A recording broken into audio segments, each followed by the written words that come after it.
నెల్లూరు జిల్లా కోవూరు నియోజకవర్గం బుచ్చిరెడ్డిపాలెం మండలంలో ఎంపీ విజయసాయిరెడ్డి, కోవూరు శాసనసభ్యులు నల్లపరెడ్డి ప్రసన్నకుమార్ రెడ్డి పర్యటించారు. ముందుగా జొన్నవాడ కామాక్షమ్మను దర్శించుకున్నారు.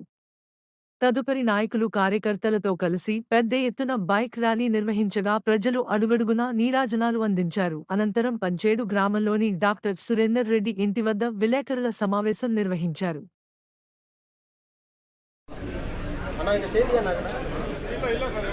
పేదలకు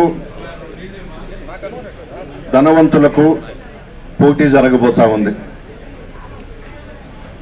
నెల్లూరు పార్లమెంటుకు మంచి మనసున్న మహారాజు, ప్రజల మనిషి, చిరునవ్వుతో పలకరించే వ్యక్తి విజయసాయిరెడ్డి గారిని జగన్మోహన్ రెడ్డి గారు పెట్టడం జరిగింది. నిత్య పెళ్లి కొడుకు వేమిరెడ్డి ప్రభాకర్ రెడ్డి. ఈయన విజయసాయిరెడ్డి గారి గురించి మాట్లాడాడు. విజయసాయిరెడ్డి గారు గెలిస్తే నెల్లూరులో ఉండడు, ఢిల్లీ, హైదరాబాదు, విజయవాడ తిరుక్కుంటుంటాడని మాట్లాడాడు. ఈ మధ్యన నీ బ్రతుకేందని నేను అడుగుతా ఉన్నాను. మా విజయసాయిరెడ్డి గారు రాజశేఖర రెడ్డి గారి కుటుంబానికి అత్యంత సన్నిహితులు, కుటుంబ సభ్యుడు.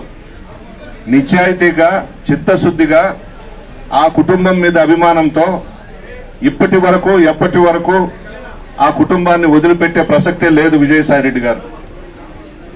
అంత నమ్మకస్తుడు ఆ కుటుంబానికి.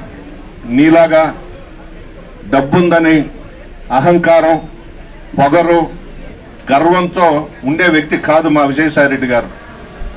ప్రజలతో మమేకమై జగన్మోహన్ రెడ్డి గారు ఇస్తున్నటువంటి సలహాలు, సూచనలు పాటిస్తూ ప్రజలకు అందుబాటులో ఉంటూ వైఎస్ఆర్ కాంగ్రెస్ పార్టీ నాయకులు, కార్యకర్తల్ని కలుపుకొని పోతున్నారు విజయసాయిరెడ్డి గారు. నీ బ్రతుకేంది ప్రభాకర్ రెడ్డి? నువ్వు నిత్య పెళ్లి కొడుకువి. కాంతం, కనకం, జూదంకి చైర్మన్ నువ్వు.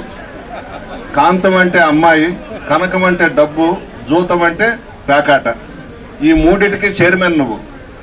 ఈ జిల్లాలో కాదు, రాష్ట్రంలో ఎక్కడ అడిగినా కూడా నీ బ్రతుకేందో చెప్తారు. నీకు రాజకీయ భిక్ష పెట్టిన జగన్మోహన్ రెడ్డి గారిని వెన్నుపోటు పొడిచి ఒక ముస్లిం మైనారిటీ సోదరుడికి నెల్లూరులో ఎమ్మెల్యే అభ్యర్థిగా నిలబెడితే పొగరుతో, అహంకారంతో నువ్వు బయటకు వెళ్ళిపోయినావు. జగన్మోహన్ రెడ్డి గారికి ద్రోహం చేశావు. నీ చరిత్ర నెల్లూరు జిల్లాలో ప్రతి గ్రామంలో కూడా తెలుసు. నువ్వు మా విజయసాయిరెడ్డి గారిని, మా జగన్మోహన్ రెడ్డి గారిని, మా పార్టీని విమర్శించే అర్హత నీకు లేదు.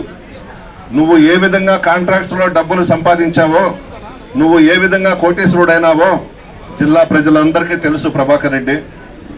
ఈరోజు జగన్మోహన్ రెడ్డి గారిని వెన్నుపోటు పొడిచి నీకు డబ్బుందనే అహంకారంతో బయటకు వెళ్ళి ఒకప్పుడు నిన్ను నెట్టేసినటువంటి చంద్రబాబు నాయుడు దగ్గర చేరావు. నీకు రాజకీయ నూకలు చెల్లిపోయాయి. నీకు రాజకీయ భవిష్యత్తు లేదు. ఈ ఎన్నికలతో నువ్వు నెల్లూరు జిల్లా వదిలి వెళ్ళిపోవాలి. నువ్వు, నీ భార్య ఇక్కడ ఉండలేరు నెల్లూరులో కూడా. ప్రజలందరికీ తెలుసు మీ ఇద్దరు చరిత్ర. అమ్మ ప్రశాంతమ్మ, నీ రెండో భర్తని నెత్తినెక్కించుకొని ఏవేవో మాట్లాడుతూ ఉన్నావు. నీకు కోరికంట ఎమ్మెల్యే కావాలని, మంత్రి కావాలని. కలగానే మిగిలిపోతుంది తప్ప నువ్వు ఎమ్మెల్యే అయ్యేది లేదు. నీ రెండో భర్త ప్రభాకర్ రెడ్డి ఎంపీ అయ్యేది లేదు. ఇక్కడ ఎంపీగా మా విజయసాయిరెడ్డి గారు గెలవబోతున్నారు, నేను ఎమ్మెల్యేగా గెలవబోతున్నాను. జగన్మోహన్ రెడ్డి గారు ముఖ్యమంత్రి కాబోతున్నారు. మీ బ్రతుకు ఇంతటితో అయిపోయింది. మీ చరిత్ర ఇంతటితో అయిపోయింది. విజయసాయిరెడ్డి గారి గురించి మాట్లాడే ముందు కొంచెం ఆలోచించి మాట్లాడండి. పెద్ద ఆయన, మంచి మనసు కలిగినటువంటి వ్యక్తి, ప్రజలతో ఏ విధంగా మమేకం కావాలి, ప్రజల మధ్యకి ఏ విధంగా వెళ్లాలని తెలిసినటువంటి వ్యక్తి విజయసాయిరెడ్డి గారు. నీ బ్రతుకేంది? నువ్వు డయాస్ ఎక్కితే, మైక్ తీసుకుంటే మాట్లాడలేవు. ఉపన్యసించేది చేత కాదు, మాట్లాడేది చేత కాదు. ఏదో ఒక రెండు జోకులేసి వదిలేస్తావు. నన్ను పొగిడావు కదా, ఏ ఎమ్మెల్యే కూడా నిన్ను తిప్పలేదు, నేను తిప్పినట్టు కోవూరు నియోజకవర్గంలో. ఈ నల్లపరెడ్ల కుటుంబము నెల్లూరు జిల్లాలోనే కాదు, రాష్ట్ర స్థాయిలో ఒక గుర్తింపు ఉందని చెప్పిన వ్యక్తివి నువ్వు. ఈ రోజు ప్రసన్న కుమార్ రెడ్డి పనికి రాకుండా పోయినాడు. నీ భార్యను తీసుకొచ్చి తెలుగుదేశం పార్టీ తరపున ఇక్కడ పెట్టావు. ఒక్కటి గుర్తుపెట్టుకో, ఈరోజు నువ్వు డబ్బుందని అహంకారంతో నాయకుల్ని కొని నీ దగ్గరకు తీసుకోవచ్చు, కానీ అసలైన వైఎస్ఆర్ కాంగ్రెస్ పార్టీ నాయకులు, కార్యకర్తలు, ప్రజలు మా వైపు ఉన్నారు, మమ్మల్ని కనిపెట్టుకొని ఉన్నారు.